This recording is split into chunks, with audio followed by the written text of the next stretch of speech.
Hello guys, welcome back. This is International Masterclass Givon here, and today I wanted to present you some simple and practical ideas of how to exploit and use the two bishops. So I'm going to be examining some positions when one side already possesses the two bishops advantage over his opponent. Sometimes it would be against two knights, and sometimes it would be two bishops against a bishop and a knight. So in this first position that you see in front of you, we have a game from the great Petrossian with the white pieces versus under Lilienthal, one of the greatest grandmasters from the Soviet era. And in this position, white is possessing the advantage of the two bishops, so we're having two nice bishops on e2 and d2, but at the moment, as you can see, they're not doing a whole that much. They're being basically blocked by their own pawns. And as we know, or might not know, and it's a good time to realize that bishops are very strong in open type positions, and we should strive to open up the position, give them more diagonals to operate on. And once the position gets extremely opened up, bishops tend to completely annihilate and outplay knights. So at this position and in such positions, we should be searching for pawn breaks. Basically, we need to exchange as many pawns as possible. This way the bishops gain momentum over knights, because knights prefer close type positions. Knights prefer that we will have lots and lots of pawns on the board.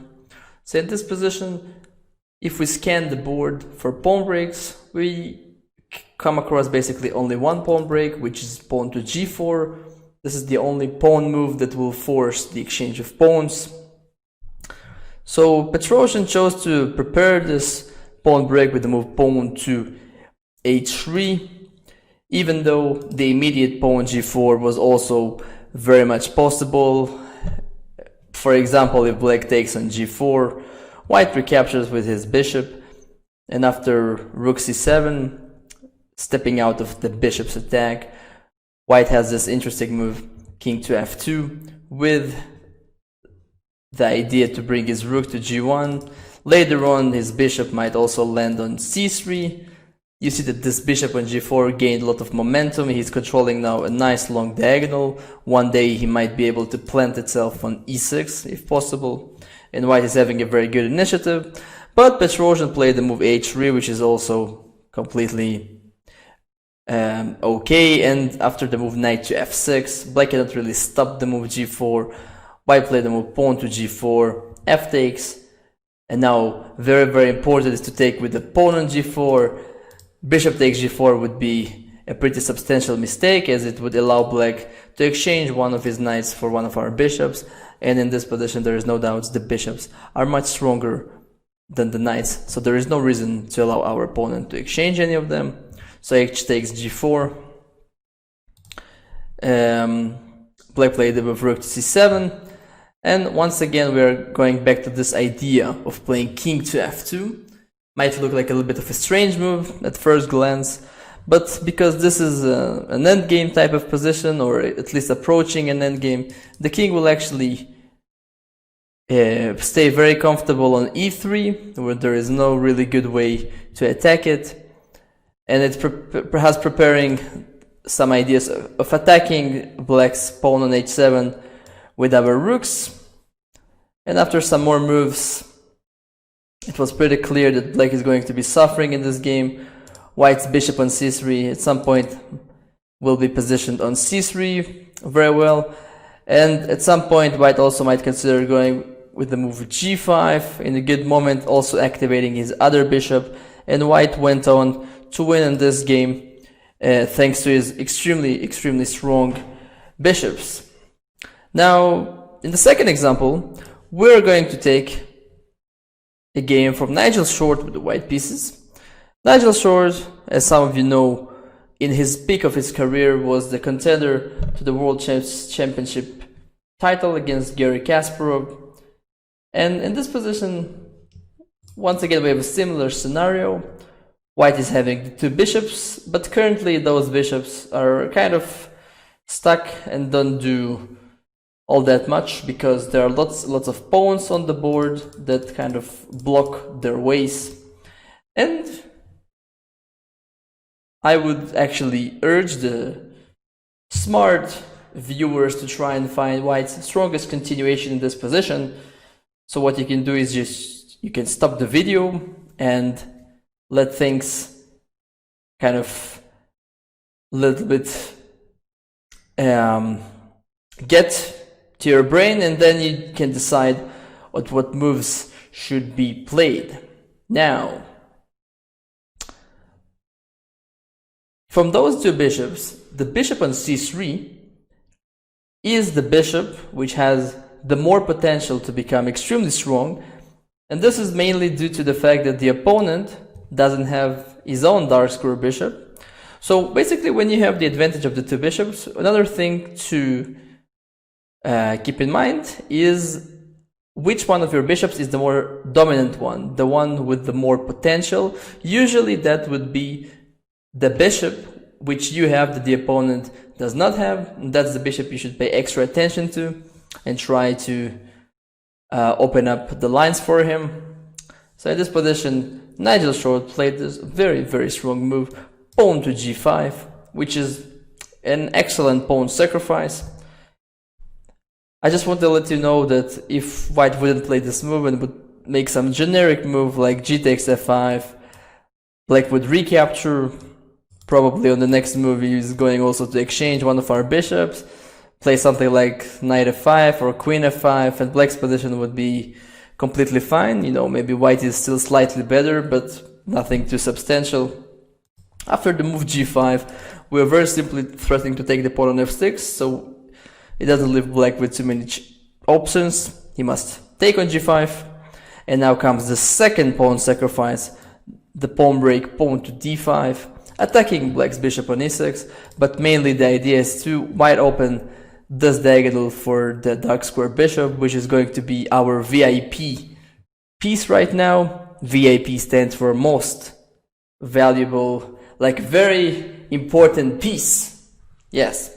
So c takes d5 is actually being met with queen d4, with probably already an inevitable checkmate. So all black was really up to the best he could find is just to sacrifice a piece on d5, and after the move c takes d5, queen takes d5, black got 3 pawns for the sacrificed piece, but this is very far from being sufficient to compensate for the lost knight, because now not only white is a piece up, but his bishops gained a lot of momentum since lots of pawns have been exchanged or basically sacrificed, so the position got opened up. And in this position, very important, by the way, is not actually to exchange queens, but rather play the move queen to e3, preserving the queens on the board, since white has very good attacking chances with those bishops and the weakened black king, so definitely there is no reason to exchange queens. And this queen is going to penetrate into black's position either through this diagonal or through b6 into c7, and basically black is going to suffer a great deal, and white won this game fairly shortly. This game and also the previous game, and actually all the games presented in this video, you could find in the description if you want to look at a full game. In order to keep this video in a reasonable length, I'm going to be presenting only the most important moments of the game and keep it up to you to watch the full picture. And finally, I wanted actually to come into this very game which I actually played myself with the black pieces. And I remember that I felt extremely happy about this game after it was played. I was a teenager. It was the Israeli Adults Championship, and when I had the first opportunity to play there, I lost many games, but I specifically remember winning this one game. And my opponent was a pretty experienced player. but I did manage to outplay him most of the game. And finally we reached this position after white's move rook to c2. This is move number 41. We just had the time control, so I got 30 more minutes on my clock. So for those of you who doesn't know, in many chess tournaments with classical time control, both players get extra 30 minutes on their clock once they reach move number 40. So this is why very often you would see chess players really rushing to get into move number 40 when they have a winning position, so they could have more time on their clocks in order to exploit their advantage. So at the moment, actually, if you count the amount of pawns for each side, you will see that white is actually a pawn up.